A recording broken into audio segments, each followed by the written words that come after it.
Howdy. So, as we're finishing off this series on knowing God, we also want to make sure that we emphasize this final sermon topic, the idea of forgiveness. Now, in our passage in Matthew 18, we're looking at the idea of the unforgiving servant. And what we see is that Peter is asking Jesus how many times he would need to forgive his brother. Now, remember, in this context, what we're seeing is the idea that a person who is weak in their faith and struggling is meant to be found and discovered and sought out and encouraged and strengthened. And this can happen also in regard to if somebody has been doing something offensive that can really harm one's faith, that can really cause them to stumble in a major way. And Peter, when he says, should I forgive him 7 times, he's thinking of major issues that will require major forgiveness. So when he says 7, he's not saying something small. He's actually trying to emphasize a large number. But Jesus is trying to go beyond this idea of if he messes up so many times and therefore you should be done. And instead wants to get to the point of saying, no, you just keep forgiving. And he says not 7 times, but 77. And then he creates the story of the unforgiving servant. And the unforgiving servant, the king has realized that he owes him what's the equivalent of $6 billion. Yeah, not really exaggerating here. So that maybe this was a co-regent, or this was a governor, or some sort of ruler underneath the king. But the thing is that knowing that he wasn't able to pay it back, the king was planning to throw him in jail. But he asks and begs for forgiveness and says, I will pay it back, but I need more time. Please forgive me. Don't throw me in jail. And the king has compassion. Now, the story then proceeds to the servant who goes to somebody else, a fellow servant, with maybe owing him about $10,000.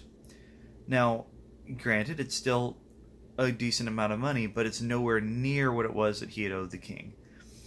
And again, the servant is asking, would you please forgive me? I will get you the money back. I will pay back what I owe you. Please don't throw me in jail. Now, the story is giving itself over to the idea that the forgiveness received by the servant should be shown to his fellow servant. That's natural. That's automatic. The compassion, the empathy. Instead, he throws his fellow servant into jail. So the king finds out and throws him into jail because he's angry that he doesn't do the same thing for someone else that was done for him. Now with this, what we're seeing is not the idea that God is angry or mad at us whenever we struggle with things. It's not, well, you were angry or upset, and so therefore I won't forgive you. Or, oh, well, you didn't want to be abused or hurt anymore, and so I won't forgive you. This is not a question of the fact that we are human beings and we do struggle with the emotions and the feelings and the hurt that can come when we've been offended, but rather is to ask whether or not we're willing to embrace how amazing the grace is that we've had, to the point of seeing that we want it to be given to others as well.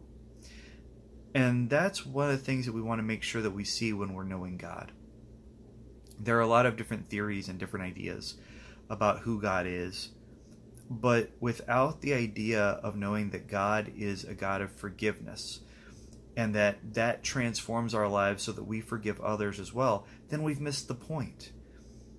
We cannot understand who God is apart from that forgiveness, because he has revealed himself in Christ Jesus, and that is where true grace can be found. So as we're looking back at this series and we're thinking about all the different aspects of God that we've been learning over the last 15 weeks, let's keep in mind that there is so much to who God is, specifically in his Son, that we can know and understand. Now, that doesn't mean that we'll have all of it figured out, or that we'll ever understand every single thing that God does. But what we know is that the one who created us is also the one who saves us and empowers us each and every day. And that's what moves us forward in this life of faith. So as we go forward, keep in mind that the same God who is there is the same God who has always been there. See you soon.